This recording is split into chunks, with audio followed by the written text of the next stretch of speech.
a lot of times you're like, yeah, I got it, but like what, I still don't know. I haven't experienced this, so I still have no idea what to do. And so the best thing a lot of times is just to literally like jump in and see how, I mean, try to do it right off, prepare a financial plan for yourself and start executing on it and then see how it's going. Welcome to Finance for Physicians, the show where we help physicians like you use money as a tool to live a great life.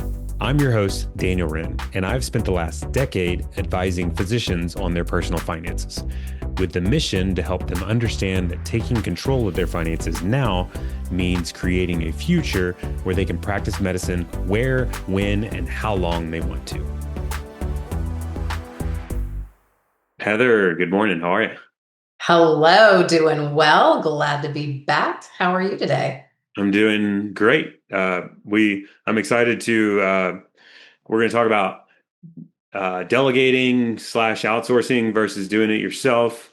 And I'm fresh off of we'll say, delegate or outsource project that I didn't do. Oh, okay. So actually, I think this was why we were going to record this a couple days ago, and turns out the plumber was coming, and they had a super loud saw operating during when we were going Yes. to record, and Yes. that all started because my wife texted me while I was working out, and she says, "This is like a dreaded text for me." She's like, "There's water coming out of the main pipe," and Uh-huh. I'm like, "How much water?" Hmm. And Hmm. luckily, and she didn't give me much detail, so I rushed home, and it wasn't much water, fortunately. But I think my if I think about myself 15 years ago, I would have assessed the situation. I'd have been like, okay, I got this. Like it looked like there was a leak or a corrosion in the main line, and I'm sure I would have Googled it and watched some YouTube videos and thrown some whatever cement on there. I don't even know, and then moved on. But I have definitely gravitated pretty far towards the when in doubt, delegate, outsource view. And so then the Yes. plumbers came and they're like, well, at first the plumbers came and they're like, actually a screw was loose. And I'm like, maybe I should be doing it myself. But they Well, didn't.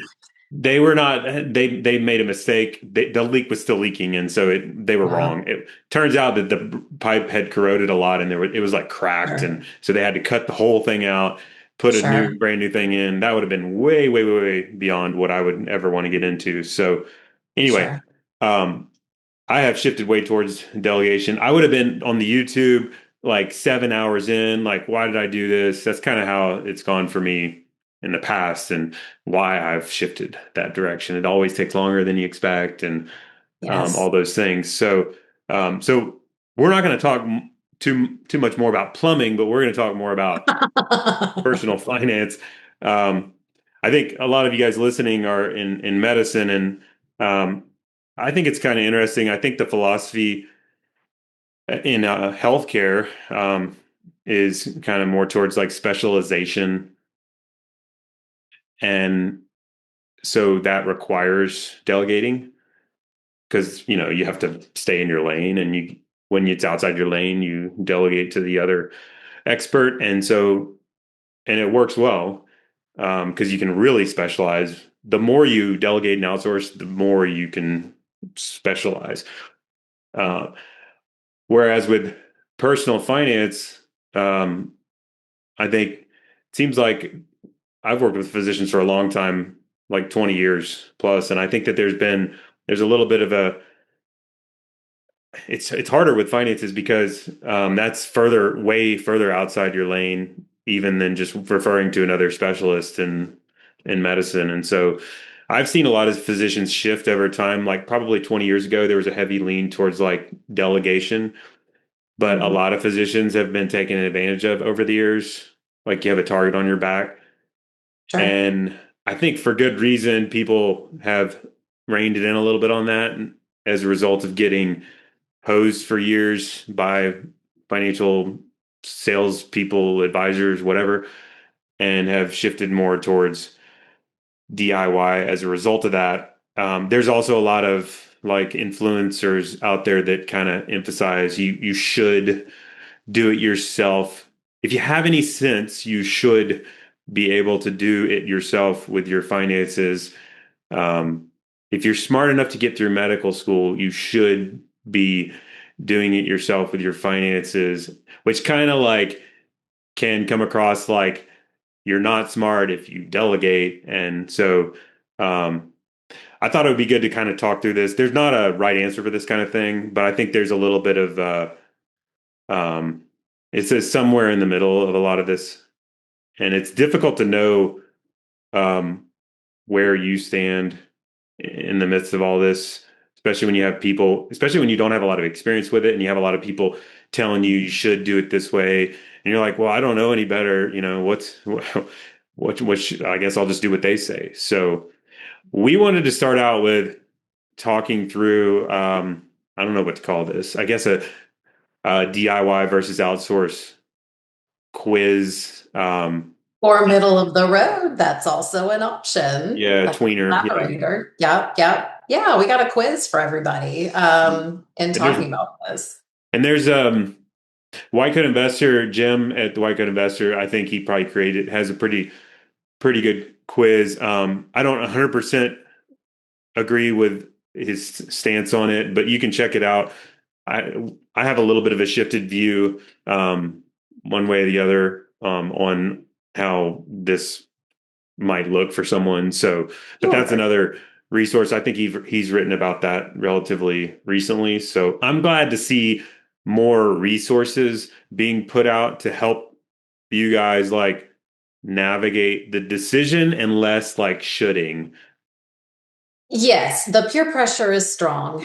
And certainly, if you are a physician, you have done years of training, you have proven that you are able to do the hard work and to acquire very specialized knowledge. I don't think that anybody would question that.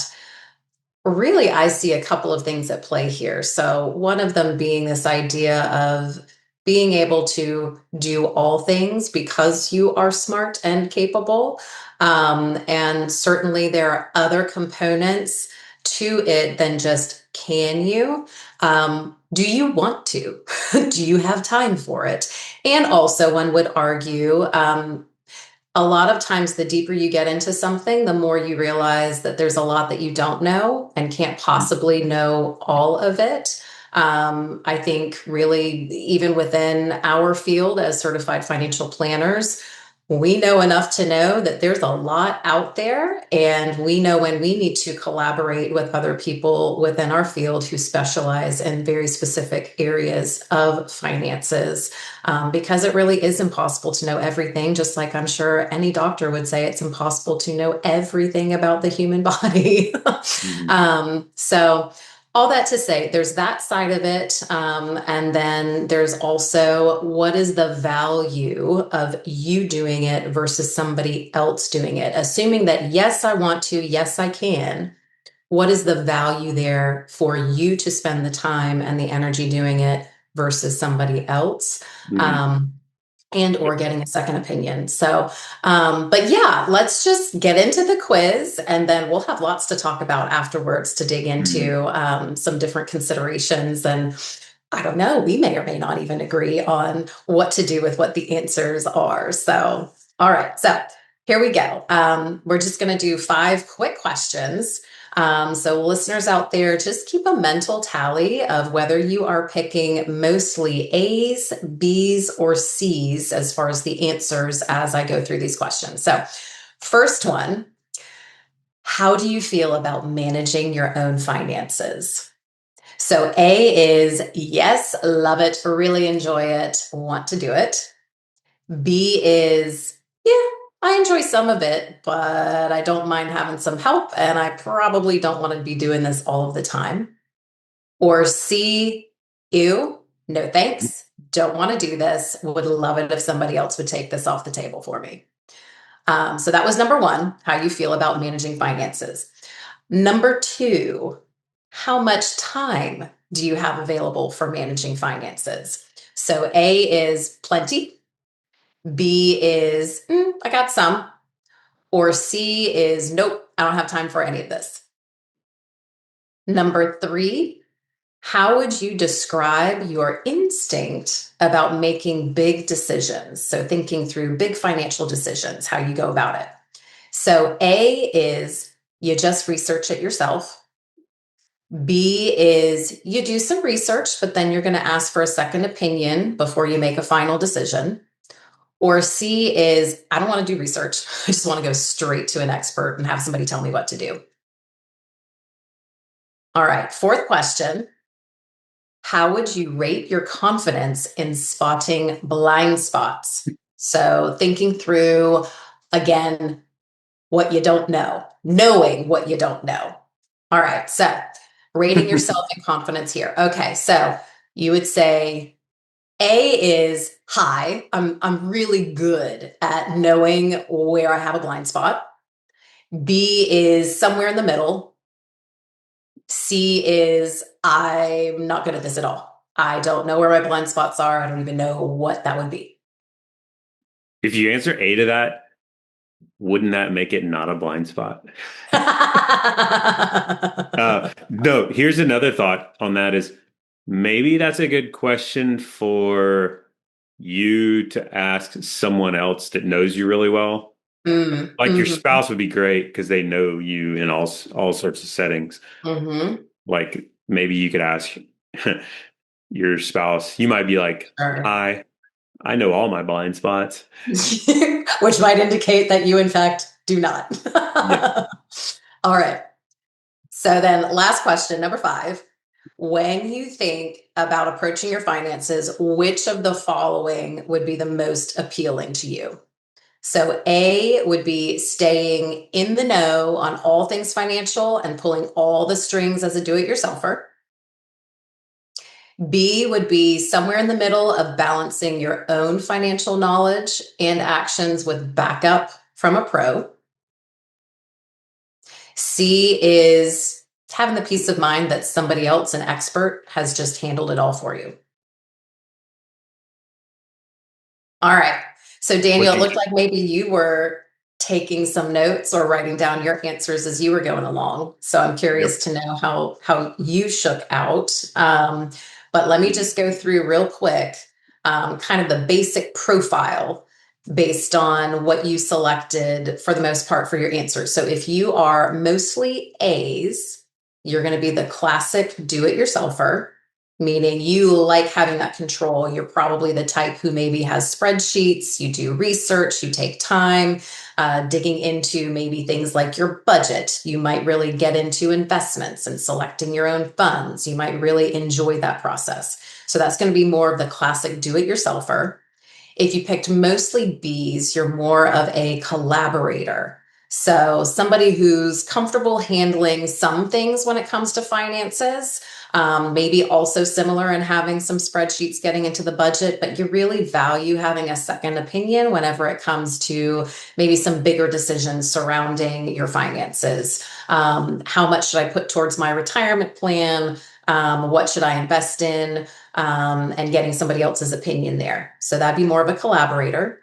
And then mostly C's, if that's what you answered, you'd be a classic outsourcer, meaning you really prioritize having the peace of mind and the time to spend elsewhere and having somebody else who's an expert in finances handle things for you. So, Daniel, how'd you shake out? Um, I'm like in the middle. I'm like 10 or 15 years ago, like I was saying earlier, is I'd be definitely DIY. But it's like, it seems like every year that goes along, I shift more towards outsourcer. I Mhm. still have a little bit of DIY in me, like, you know, Yeah, and it's hard to, we're also financial planners. So we're talking, right. see, it feels like but and so we have a much higher chance of probably enjoying personal finance. Sure. Um,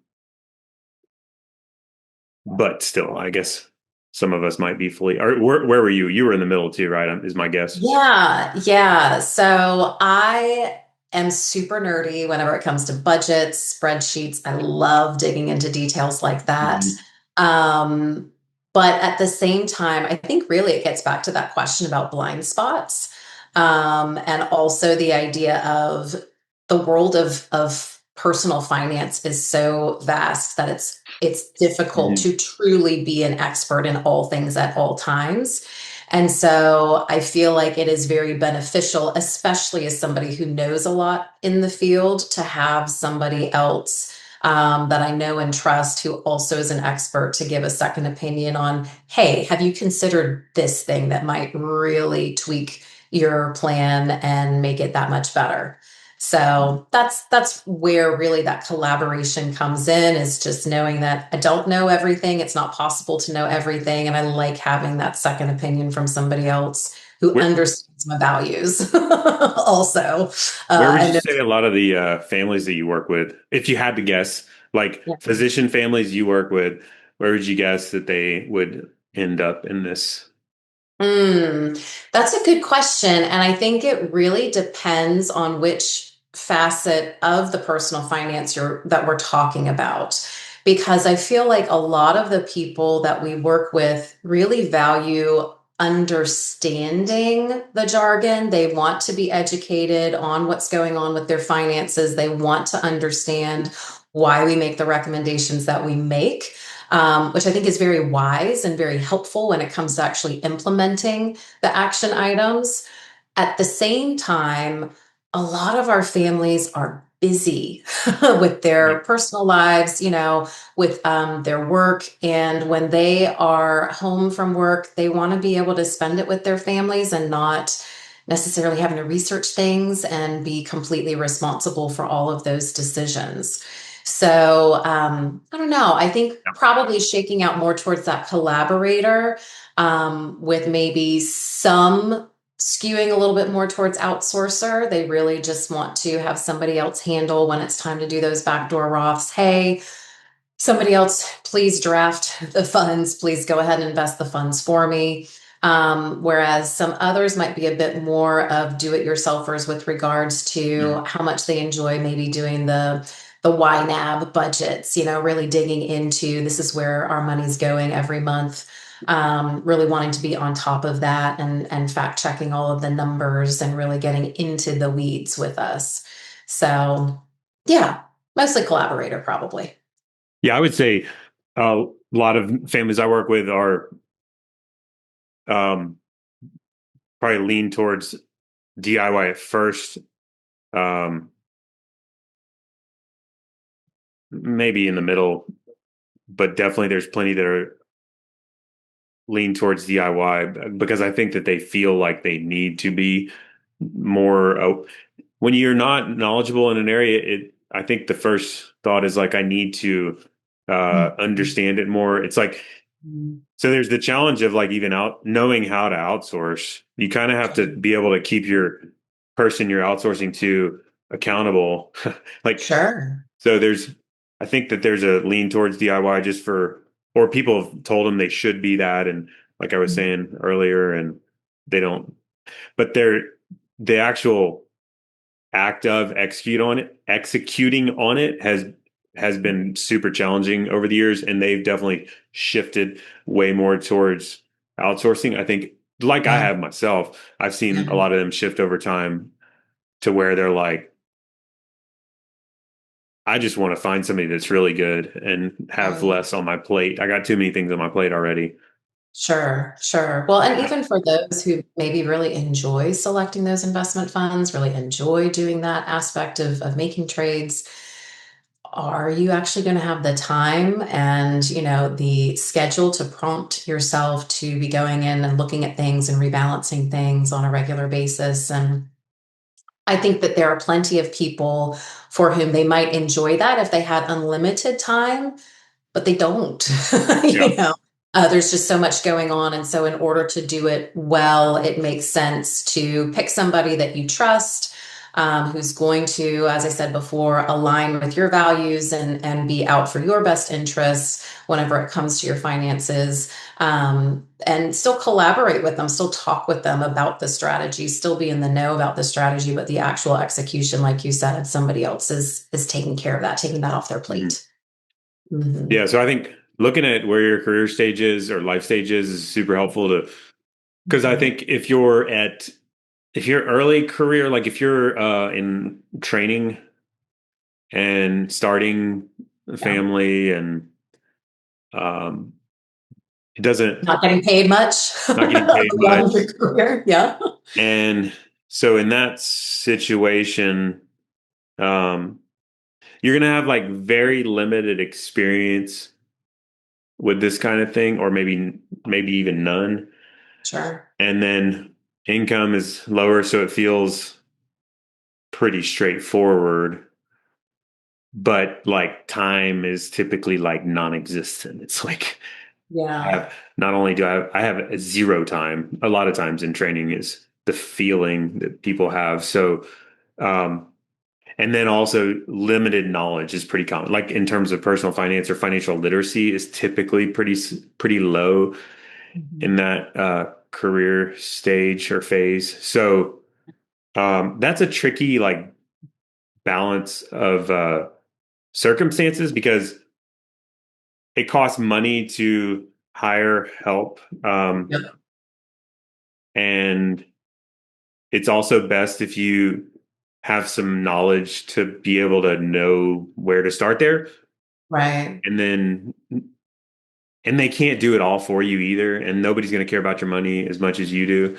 That's right. So you have to like you can't delegate all of it. So Right. um that's just a challenging time. And then also the costs are more what people don't realize in that career stage. I'm sure I was this way myself at that life stage. It's like you don't realize how it doesn't seem like the uh, finances are that complicated, but like the decisions you make are much more costly because typically people kind of get set in their ways and they set their habits and then they keep them for a long time. So, for Yeah. example, like your savings habits or whatever, like when you set those habits, like that kind of thing typically stays around for the long haul, even when your income goes up. Sure. And so those decisions on the front end can have a bigger impact. And as you're setting the foundation. Right, right. I do think that this one is nuanced, a nuanced stage in the sense of you're working your tail off, but there might also be less of a time commitment at this stage with regards to responsibilities towards family. Like this may be a transition point where you have very high motivation to start learning about things as maybe you are getting married, as Mhm. maybe you are starting to have kids, but you might not be in the full throes of family life. And so there might be a little bit more time in your limited off hours to do some research and to have that awareness of I'm about to get a very big pay raise once I'm done with training. Mhm. And what do I do with that? So yeah, it kind of is all over the place with that, but definitely a very important point to make as far as when we think about the success of our families, a lot of it has to do with the habits that they put into place whenever they're on a shoestring budget, and being very intentional about how they're going to manage their money before they get that big pay bump. Let's take a quick break to talk about our firm, Wrenne Financial Planning. The goal of our podcast is to empower you to make better financial decisions. But sometimes the best financial decision you can make is to work with someone who understands your financial goals and has the expertise to keep you on track to reach them. That's where Wrenne Financial Planning comes in. We are a full service financial planning firm that works with over 400 physicians and their families across the country. We charge a transparent monthly flat fee for our services and offer virtual meetings you can take from anywhere. Best of all, you'll get to work with a team that specializes in working with physician families. So, whether you're starting out and wondering how you'll balance your student loan payments and saving for a home, or you are an established physician trying to figure out how to pay for your kids' college and how much you need to save to reach financial freedom, we can help. I'll put a link in the show notes to schedule a no obligation meeting with one of our certified financial planners. Wrenne Financial Planning LLC is a registered investment advisor. For more information about our firm, please visit wrennefinancial.com. That's WRENNE financial.com. Yeah, and I think some of the things that, so we can sprinkle in some of the, I guess, benefits of, so we're working as the, I guess, the third party that people delegate to in this sort of, in the context of this conversation, we would be in the role of the person they would hire to delegate to. So one of the things I've noticed that is especially valuable, just in addition to what Heather was saying, is setting the foundation, is helping remind them of what's most important as they make big decisions. Not only like having the good habits like everybody knows, like save adequately and get insurance and whatever, but also constantly reminding them or using their values as a lens in their big decisions. Mhm. So, for example, like everybody, not everybody, pretty much most people listening will go through the experience of having to buy a house. And so that's a really tough one. A lot of times it's like Sure. spend more on house equals have less for other things. So you have Right. to like look at what's most important. Like maybe a lot of times families I work with, their number one thing is like time with family or something like along those lines. Yeah. And that's what it is for me. That's a super high value for me. So I know if you think that the house is purely about the family because they're living in it, but really a pretty common situation we see is people spend more and more, or their budget goes up and up on the house to the point where it starts to, because the more you spend on the house, the more you're um, a slave to your job, which means the more time you're out of the house. So it's easy to get in a position where you're working extra hard to, you know, pay for the mortgage. I mean, in And house maybe for less to spend on other things with the family, like travel, travel. Yep. which we hear a lot from our families, really want to do more travel. And certainly the lifestyle expenses and the day-to-day, including the mortgage, can eat into how much is left over for things like that. And so I found that's really hard to do yourself. Like, or it's really easy to get caught up in the day to day or the emotions of big decisions. Mhm. And it's really hard to be like, I'm going to take a step back and like consult my values. Like, nobody does that. I mean, it's just not normally the frame of thought. And so, by having a third party, if they're going to remind you of those. Now, if you're doing it yourself, I'm not, it's not to say you can't do that, but if you're doing it yourself, you just have to have the discipline to be constantly referring to like a good financial plan. So constantly referring to your plan. A good financial plan incorporates your values or has your values listed or um, is along those lines. And so um, that can be kind of like your compass in big decisions. Yeah. Another thing I was going to throw out there is in that early career stage, something if you're still, I mean, this quiz is intended to kind of help you think about this, but a lot of times you're like, yeah, I got it. But like, I still don't know. I haven't experienced this. So I still have no idea what to do. And so the best thing a lot of times is just to literally like jump in and see how, I mean, try to do it right. Prepare a financial plan for yourself and start executing on it. And then see how it's going. Or like get it. We have a course that's designed to help you set the foundation of your finances. Yeah. And so if you can't get through a course and it's not easy to get through it. A lot of times that's a good test in itself. It's like if you can't get through a course like that, that's Mhm. probably a good sign that it's like maybe you should look at hiring help. Yeah.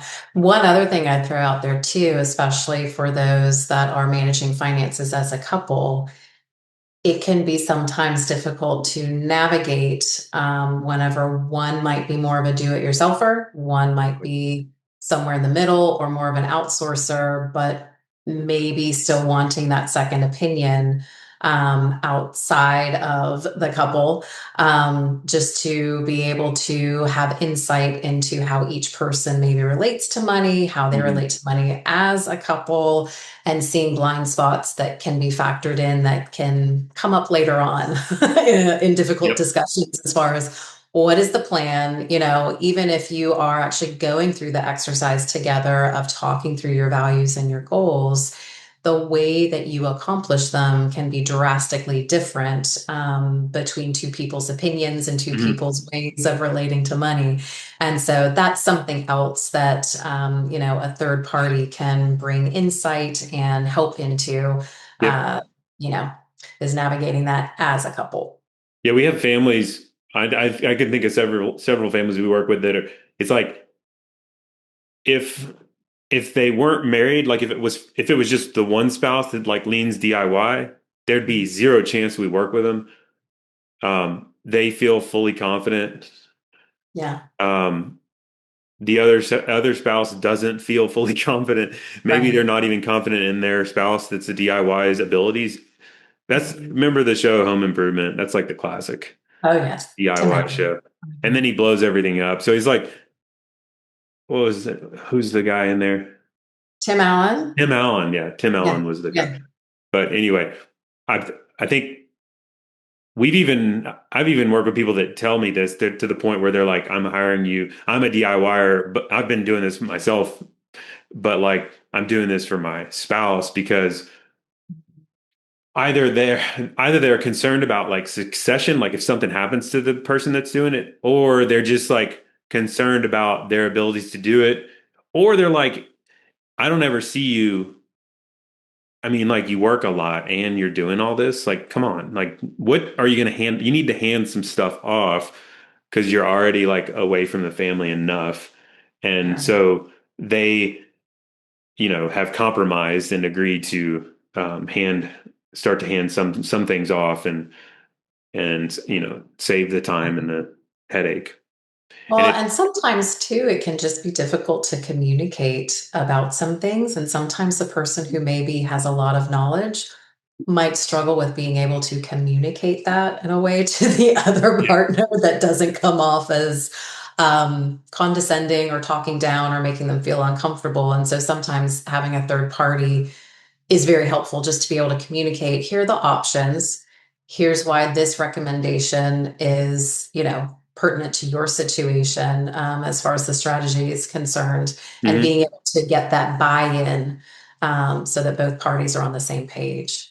Like I've come across a couple that I've got lots of stories where one spouse is doing it all themselves. They're like Harvard tuition and board for all of our children is in their head for the goal for education for their kids. And they're doing it all the finances. So the other spouse is not involved. They're not as into it. They don't really know. They're like, Right. yeah, they're handling it. But then when you sit down with them, the one spouse that's handling it is like, of course, Harvard tuition room board. The other spouse is like, are you kidding me? I thought Right. we were going to do like the local state school at most and maybe Right. not even fully cover it.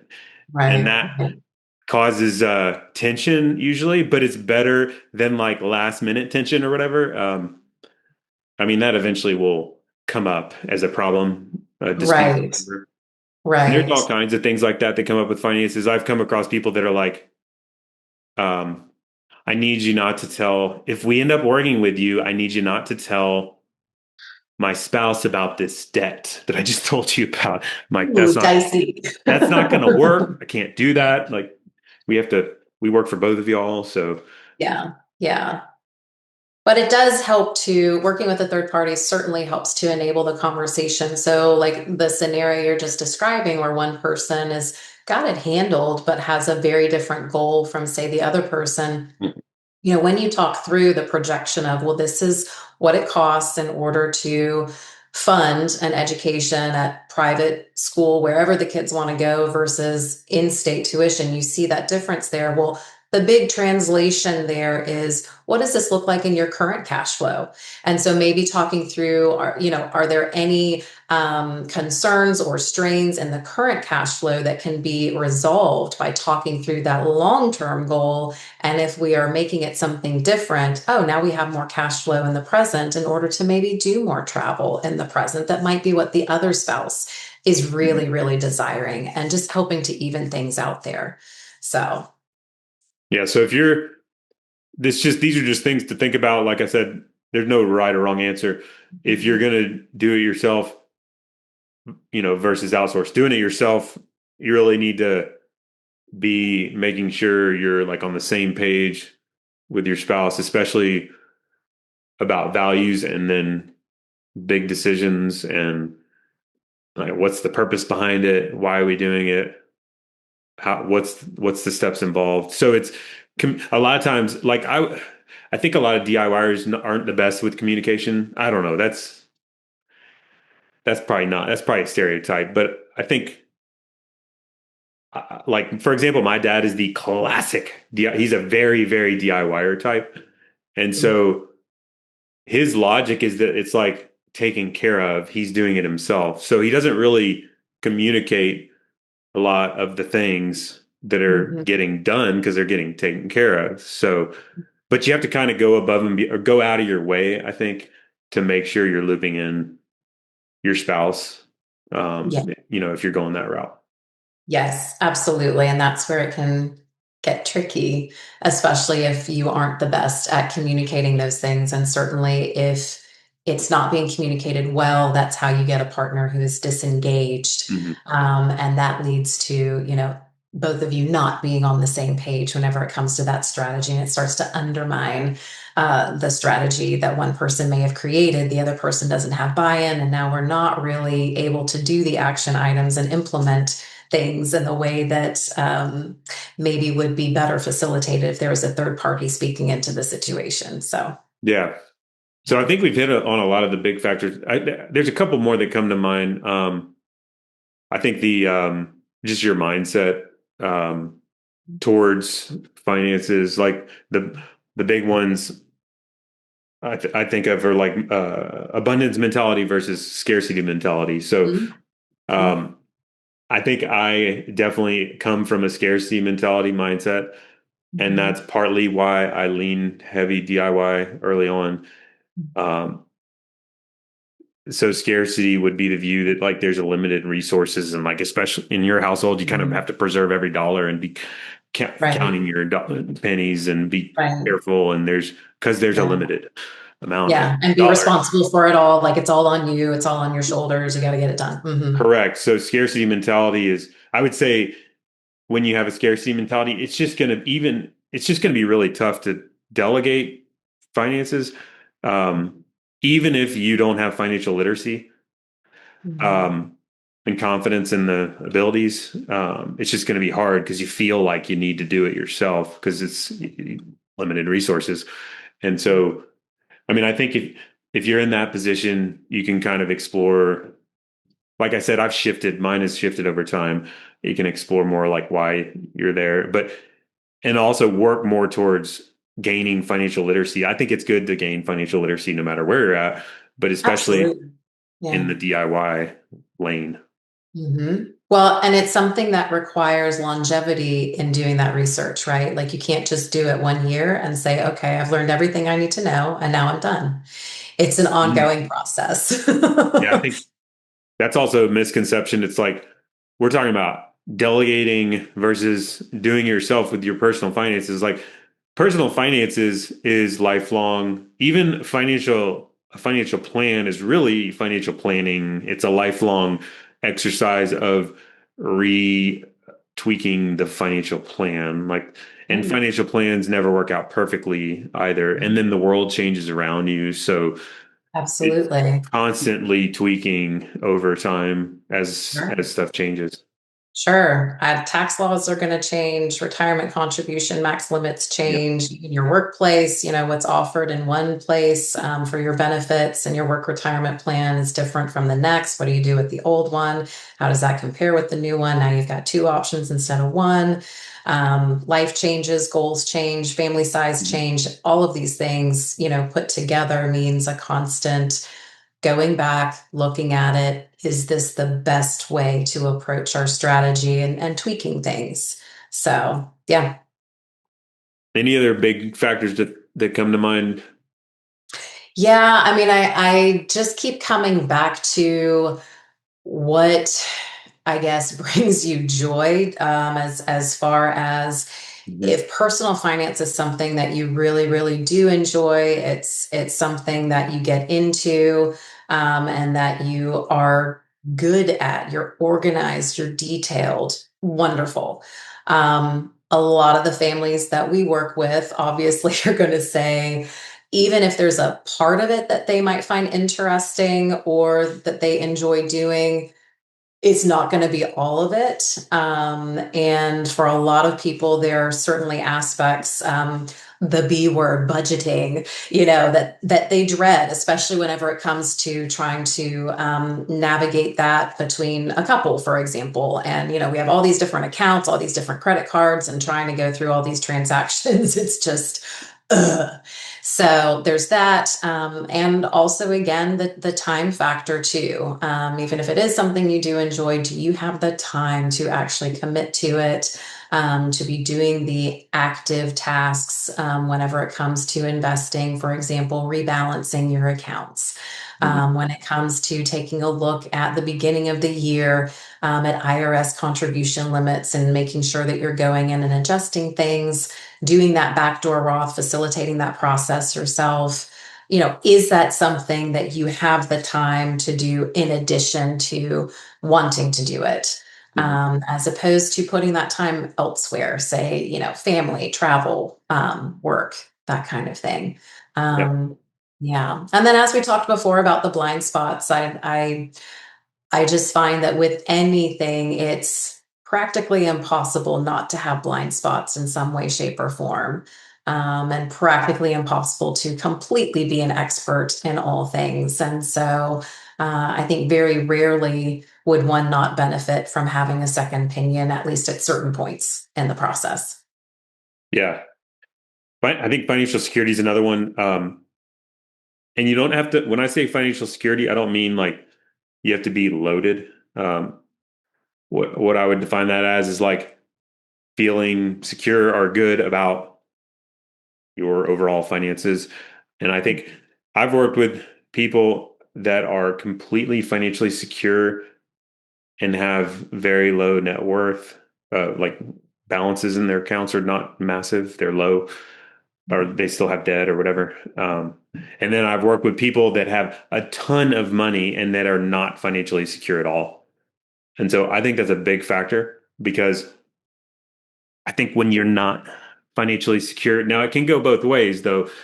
Um, if you're not financially secure, a lot of times you're just kind of worried about your money and you're like, I got to fix it. It's kind of, I guess that kind of ties into maybe scarcity mentality, but you're like, I don't have the resources. I got to get to a point where I'm secure and then I don't have the money to, do anything else versus if you're confident in your finances, a lot of times you have that, you already have that baseline confidence to where you're just like, it would be nice to not have to do these things, all these things myself, and I'm financially secure already. And so I would love it if I could pay for some help to kind of take some of these things off my plate. Because I'm already confident in my finances. It's just, maybe they can help me a little bit to feel even more confident. But really, it'd be great if I could take a lot of these things off my plate because I live a busy life already, and it would just be nice. So I think a lot of different factors. It's a personal decision. I guess that's why Sure. they call it personal finance. Right. Very Yes. personal with your finances, especially. And so I think as we wrap up, Heather, maybe we can go through some like specific action items, like, maybe based on where you're at in the spectrum of DIY versus outsource. Yeah, yeah. Well, one of the things I suppose that might even be a good measurement of where you're at is just the question mark of, do you have all aspects of your financial plan in place? If you truly are a do-it-yourselfer, odds are good you've at least started that process. You are, walking down that road of actually implementing things, not just researching, but putting it in action. If it's something where, you've been meaning to do this for a long time, maybe that tells you a bit more about where you're at with maybe you need some collaboration, some accountability there, to have somebody address some items that you have question marks about so you can actually pull trigger. Or, if you're that person, again, that outsourcer to say, oh, I want somebody else to do it. You still have to actually take the act of finding somebody. So Mm. starting with the do-it-yourselfer, there's a variety of tools that are out there to use in order to accomplish all of the aspects of financial planning. I think the key with do-it-yourselfers is to pay particular attention when you have big life transition points. In which there are bigger decisions to make in order to tweak the plan and readjust that setting. So for example, when you go from resident to attending, or maybe you are buying that house or getting married or having a kid, those tend to be big points at which it's time to probably look at that plan with fresh eyes, and just double check what needs to be tweaked. And then you might consider having a check-in with an expert, either annually or looking into one-time plans to head off blind spots. When you're a collaborator, also, still using tracking tools perhaps for budgeting or financial tools and systems that might help you stay organized. If you're leaning more towards that do it yourself, you might look into financial planning that's more like an hourly planning or one time based plans that you do every now and again. Basically, getting that second opinion, setting that strategy, and getting to that point of being able to pull the strings yourself. If you're the collaborator that maybe leans a bit more towards outsourcing, then traditional ongoing financial planning is likely a better fit. And you want to find a pro that's going to help educate you on all of your options, talk you through the most ideal strategy, and actually assist you with the steps of doing what needs to be done.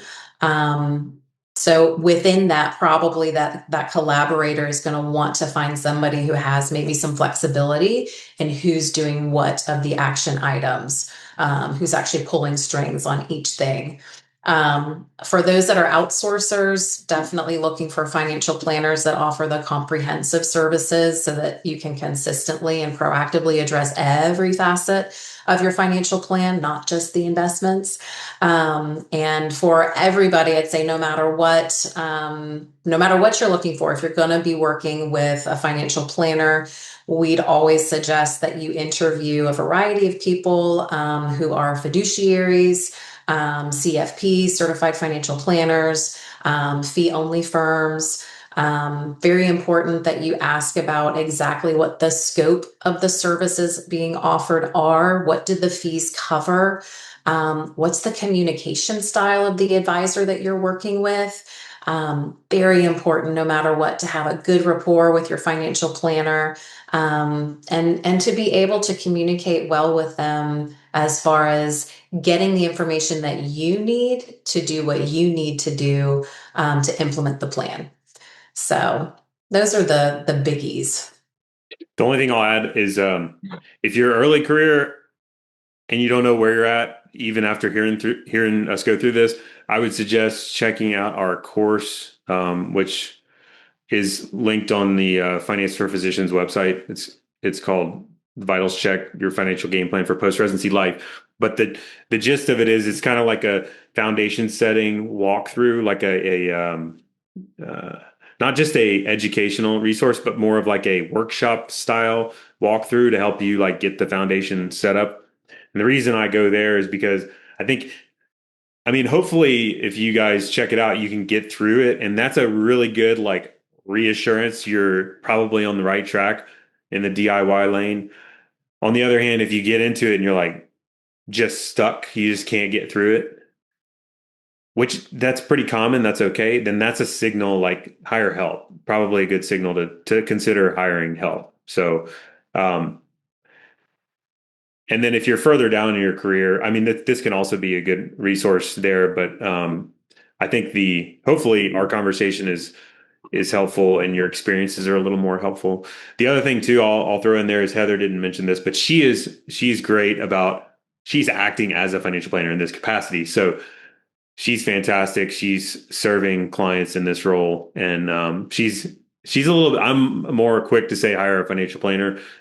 She's kind of very objective with this thing. Of course, I'm biased. We all have a bias, but Heather's a fantastic resource. And she's great about talking to people that we're not necessarily working with, to have like introductory conversations to help them like talk through the decision we're just talking through right now in itself. Because I think, isn't that right, Heather? Like a lot of your like introductory calls, like a lot of times people are like, I'm not sure, like let's talk through it. Yeah. A lot of times I will ask questions that kind of hit upon the different facets of financial planning that we do. Let's talk a little bit about where you're at with budget and cash flow. Let's talk about what your strategy has been so far with retirement savings, with paying off student loans or other debt. How do you feel about your confidence in your risk management plan?